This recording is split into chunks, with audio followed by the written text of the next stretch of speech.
நடந்து முடிந்த மக்களவைத் தேர்தலுக்கு பிறகு திராவிட முன்னேற்றக் கழகத்தின் ஆட்சி கலைக்கப்படும் என்ற தகவல் தற்பொழுது வெளியாகி பெரும் பரபரப்பை ஏற்படுத்தி இருக்கிறது.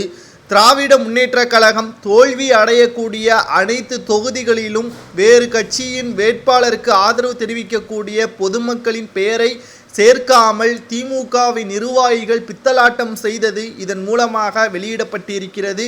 கோவையில் அண்ணாமலை அவர்கள் வெற்றி வாய்ப்பை எட்டியுள்ளார் என்ற கருத்து கணிப்பை தெரிந்தவுடன் பாஜகவிற்கு ஆதரவாக செயல்படக்கூடிய அனைத்து நபர்களின் ஓட்டர் ஐடியையும் ரத்து செய்து அவர்கள் ஓட்டு போடாதவாறு செய்தது திராவிட முன்னேற்றக் கழகம் என்று அண்ணாமலை அவர்கள் பகிரங்க குற்றச்சாட்டை முன்வைத்திருக்கிறார். சுமார் 870 நபர்கள் ஓட்டு போட முடியாமல் அவர்கள் ஓட்டர் ஐடி வைத்திருந்தும் ஓட்டு போட முடியாத நிலைதான் உருவாகி இருக்கிறது. ஆனால் அனைத்தையும் திமுகவிற்கு எதிராகத்தான் மக்கள் வாக்குகளை செலுத்தியிருக்கிறார்கள். ஒட்டுமொத்த திமுகவினரும் இந்த மக்களவை தேர்தலில் தோல்வியை தழுவார்கள் என்பதில் எந்த ஒரு மாற்று கருத்தும் கிடையாது. கிட்டத்தட்ட எடப்பாடி பழனிசாமி அவர்கள் கூறுவது போல்தான் அதிமுக 2019ஆம் ஆண்டு தோல்வியடைந்ததற்கு முக்கியமான காரணமே திமுகவின் பொய்யான வாக்குறுதி தான்.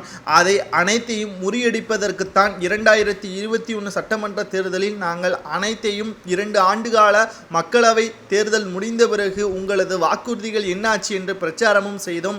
ஆனால் சிறுபான்மையை பாதுகாப்பதாக திமுகவினர்கள் மீண்டும் பொய் வாக்குறுதிகளை மக்கள் மத்தியில் கூறியதன் காரணமாகத்தான் வெறும் 3.5% வாக்கு வித்தியாசத்தில் தோல்வியடைந்தோம் என்று எடப்பாடி பழனிசாமி அவர்கள் கூறியிருந்தார்.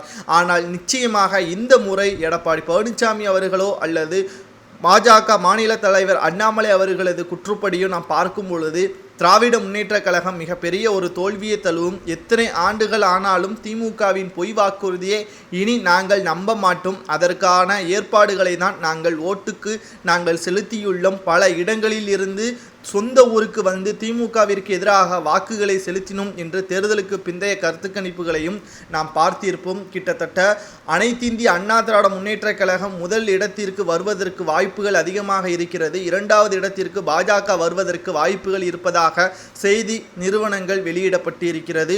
தேர்தலுக்கு பிந்தைய கருத்து கணிப்புகளை தான் நாம் பார்த்து வருகிறோம். முதல் தலைமுறை இளைஞர்கள் வாக்குகள் செலுத்தியது அனைத்தும் புதிய கட்சிகளுக்கு என்று இணையதளத்தில் நம்மால் பார்க்க முடிகிறது. இது திமுகவிற்கு மிகப்பெரிய ஒரு பாதகமாகத்தான் அமைந்திருக்கிறது. நிச்சயமாக இந்த தேர்தலில் 2 இடங்களில் கூட வெற்றியடைய முடியவில்லை என்றால் நிச்சயமாக 2026 சட்டமன்ற தேர்தலில் ஆட்சி மாற்றம் நடைபெறும்.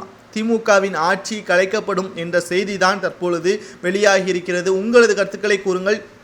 திமுகவின் ஆட்சி கலைக்கப்படுவது சரியா என்றால் நமது சேனலுக்கு மறக்காம ஒரு லைக் மட்டும் பண்ணிருங்க.